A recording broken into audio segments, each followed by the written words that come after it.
Hello, watchers, and welcome back, listeners. We are on to our next Hero Atlas reading. Today, we have Dazzle, Death Prophet, Disruptor, Doom, and Dragon Knight. Got thrown for a little bit of a curveball last week because we did have a persona, but I don't think our next persona is until Invoker. And we have up to Lifestealer, who's supposed to be right here. So I'm going to be able to get a couple of these done tonight, hopefully.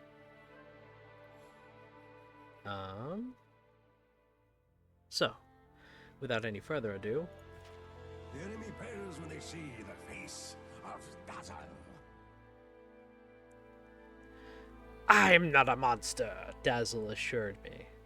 When I caught up to him, he was hunched over the body of a dying stag in a shaded woodland, a mile from the Mistwood Mountains.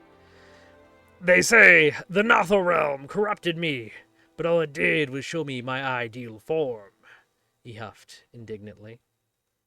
Dazzle was just a boy when he had undertaken the treacherous ritual allowing him to journey to the realm.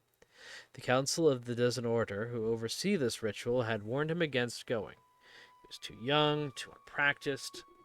Still, he insisted he was ready, so they allowed it. The Council was consoling Dazzle's mother over his certain death, when to their astonishment he returned. Besides, would a monster do this? At that, a salmon-colored bolt of light shot from his hand and struck the stag. Instantly it rose to its feet and shook its head, as though sloughing off a bad dream. I guess the stories were wrong, I thought, until he cackled and loosed a white bolt from his other hand, striking the stag down again. Maybe they weren't so wrong after all. Good kind. You brought me back. Death Prophet. Father was among the last to receive one of Crobulus's readings, croaked the ancient duchess in her ornate sunroom. A young attendant poured tea for her as she slumped in her chair. Crobulus was the fortune teller for the very rich. She had been gifted the ability to see beyond the veil separating life and death, and these glimpses gave her whispers of the future. She told my father of a darkness that would engulf him in 2 years, the Duchess said, but he was healthy, arrogant. He asked to tell her why, if she was so skilled at divining others' fates. She had never bothered to read her own. This turned out to be the wrong question to ask, because it ended up being the one that Crobulus could never answer. For years she had mocked death, selling secrets of the veil to the highest bidder. But when she turned her gaze inward, death mocked her back. Her fate alone was hidden to her. So she crossed the veil and said, sacrificing herself to wrest its secrets. Death denied her. She was sent back again and again, thinned and altered with each resurrection, denied her final rest and a final answer. Father's fate came true in the end, the Duchess wheezed. Because Crobulus no longer foretells death, she brings it.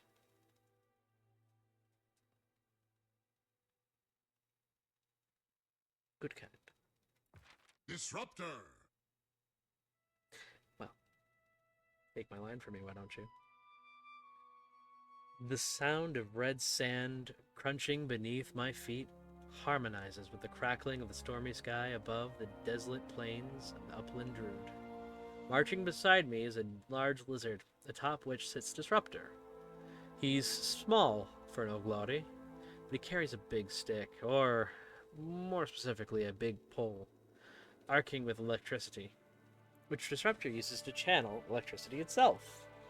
I'm rushing to keep up with him as he patrols the area.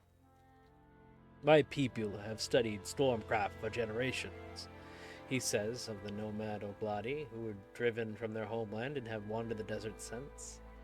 People tend to care about the weather more when they have to live out of it. We know the dangers weather can pose. We treat it with reverence it deserves, and in return allows us to harness it for our purposes. A blast of wind blows a huge wall of sand in my face, though it seems to veer around Disruptor.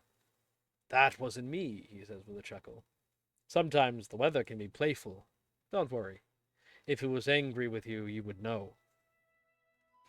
Another gust blows pages from my pack. I scramble to pick them up. Disruptor on his rounds can't wait for me. Instead, he offers advice. I would find shelter. Storm is coming. Good kind.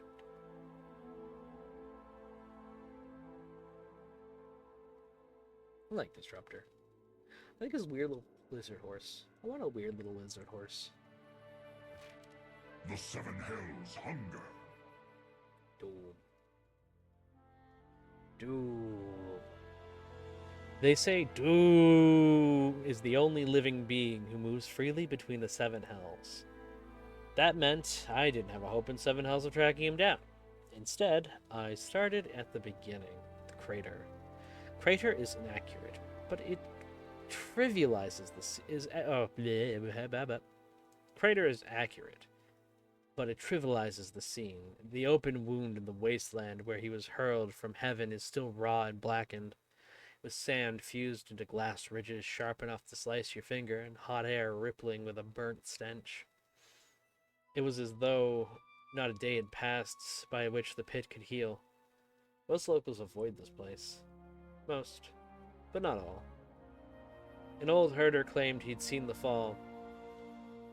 He rose out of the fire, taking literally no damage, except his wings were burned to smoking stumps, so some damage, I guess. Now that I think about it. No, and his eyes were burning with hate, he thinks. A lot of hate. But if the tales are true, he didn't rise out of the fire. He is the fire. Devouring and merciless, it's not just that Doom wanders between hells, it's that he drags hell wherever he goes. Quibbins. I think I like the way... This may be placebo, but it feels like they do actually write differently, and I kind of think I like how Quibbins writes the best. This may also, once again, be placebo or a bias, because Brewmasters was fucking hilarious. I love Brewmasters of Entry. I haven't found one that I liked better yet. The dragon comes for war. Dragon Knight. From the Netflix hit series Blood of the Dragon. Sir Davian the Brave, Sir Davian the Wise, Sir Davian the Noble. It must be difficult to be a knight so beloved by everyone he meets. Davian never basked in the attention, but I did notice a subtle smile when the local maidens elbowed one another aside to get a glimpse of the hero.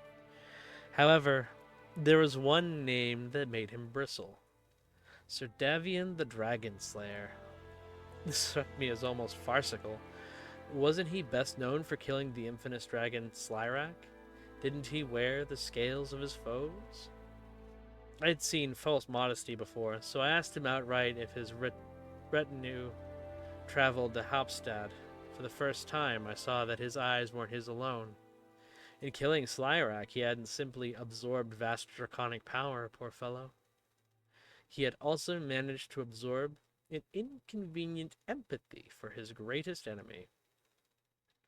Inconvenient if you're a famous dragon slayer. So does that mean he's given up on dragon slaying? Not necessarily. Isn't like Slyrak was friends with every wormling kin. I am told he found many of them insufferable. It has countless scores to settle, so perhaps they've merely reached an understanding. And that closes the book on today. We're making good progress. I've had a couple days to kind of vibe, so this number really hasn't moved. I managed to get Elder Titan done, so I could actually like make more progress than just the one that I had planned to do, which is exciting. So I'll catch you all in the next one. Have a wonderful night.